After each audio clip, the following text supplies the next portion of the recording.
In this video, let's take a quick look and see how to set up a fracture using a Voronoi fracture object. As is the case with most MoGraph generator objects, to make it work, all we have to do is place the object we want to manipulate as a child of our generator. Let's take a look. Let's make a cube, and let's add a Voronoi fracture object from the MoGraph menu.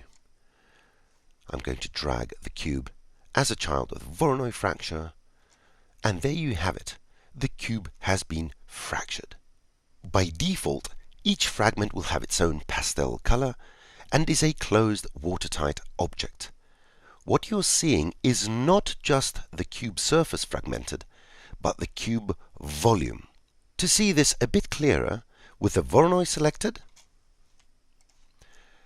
let's go to the Object tab in the Attributes Manager. Let's make a bit more room, and we will go down to the parameter that says Offset Fragments. And now I will increase this number. Isn't that something? While we're at it, let's take a closer look at this group of parameters.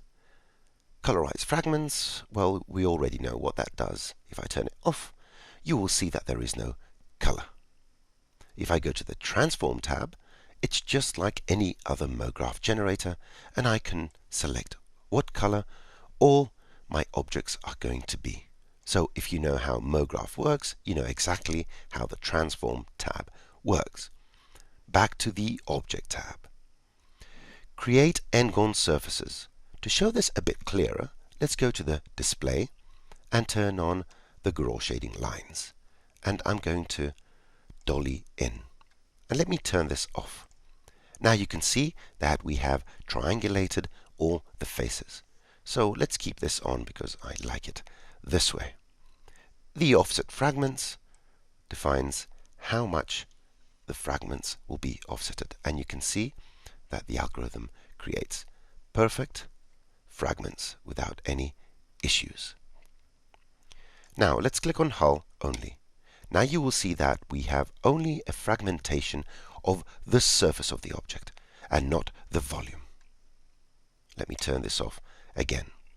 Hollow object is the following situation.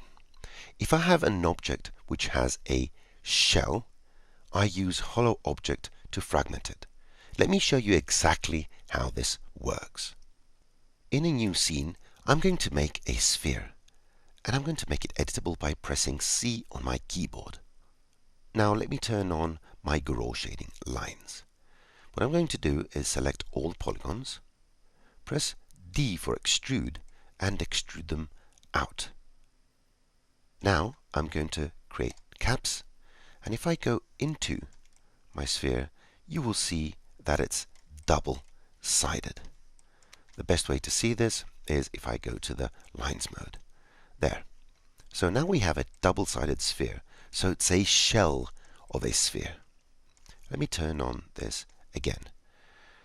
So if I go and add a Voronoi fracture object and drag my sphere as a child, what I'm going to do is change the offset, and what you will see here is something odd. We have these overlapping polygons. That is because this is a shell.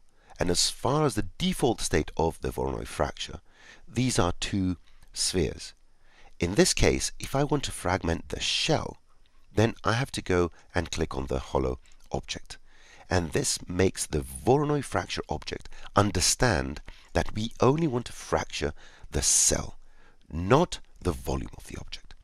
It's very useful, and I will show you more techniques in another video of how to do this without making your sphere editable. To see what the Optimize and Close Holes attribute does, we need to create an open object. So I'm going to go and create a sphere, and in the type I'm going to change it to hemisphere. This creates an open hemisphere. As you can see, it's hollow underneath. And just to make it clear, you can see the polygons inside. Now what happens if I drop this under a default Voronoi fracture object? You can see that because it's only a shell, it gets treated like a shell. But if I select the Voronoi fracture object and activate the optimize and close holes, it will close the open object and treat it as a volume. Let me go here and distance them so you can see what happens. Now, this is the case when you're using models that happen to have certain openings.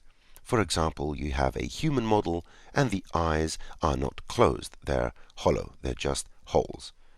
In that case, you need to activate the optimize and close holes in order to get a successful fragmentation. The next parameter is a sort result.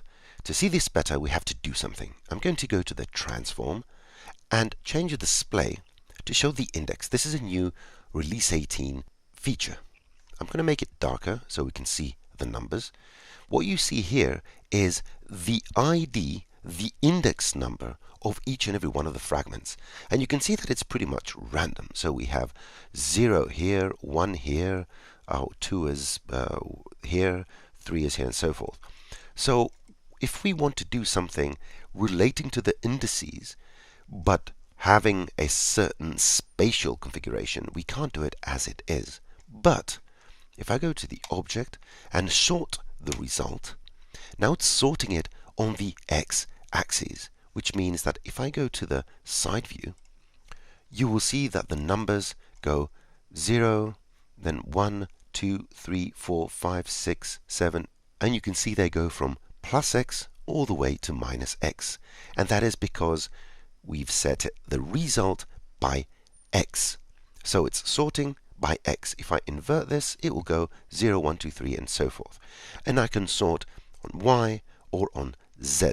You'll find this very interesting when you do anything that has to do with each and every fragment index.